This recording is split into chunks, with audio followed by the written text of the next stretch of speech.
Hello everyone, today we will talk about how to fix or how to solve the problem of Poweramp app. You will click on settings. Here in this page you will go to apps, default apps, app settings.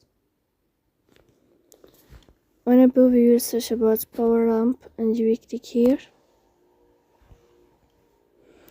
Then this page of app info you will click on first stop and you will click OK.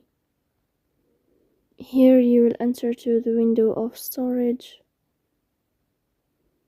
Then we click on clear cache. But pay attention, don't click clear data because that can delete your account. In the end, you can turn off your phone and you can wait a moment to restart your phone again to fix that problem. So please don't forget to support us, bell icon, subscribe. See you next time.